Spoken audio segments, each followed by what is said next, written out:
right, Ms. Gorbea, you're getting heat from your opponents about a mishap with the new touchscreen voting machine. Some Spanish language ballots had candidate names from the 2018 election. Now look, it's been fixed and the vendor admits it was their fault, but at a time when there's such distrust in elections, your campaign says your staff waited an entire day to inform you of such a critical issue. Were they afraid to tell you about this, or is that standard operating procedure in your office? What happened there? No, so here's the thing.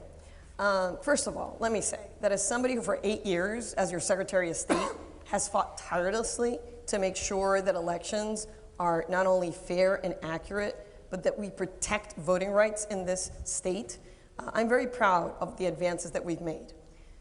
I was outraged by the mistakes that were admitted to by ES&S and the lack of oversight that the Board of Elections displayed over the work that was being done by a vendor. When I was told about this event, it was literally within 24 hours. So my staff... Is that okay with you, 24 hours? No, so here's the problem. So this is not happening in my office. It is happening in a different agency. There's a vendor involved. And so my staff, knowing that I'm going to ask them about 25 different questions, gathered all the information, and then within 24 hours, actually got the information to me. And within that same day, I drafted a letter to the Board of Elections Chairwoman, Diane Medeiros, asking for full transparency to the public. I went ahead and asked for them to do an audit of the machines, and I made sure that the public knew about it by informing the WPRI investigative team, because in the end, transparency is the best method to convey trust in a system. All right, before we move on to Ted, just a follow-up question to you.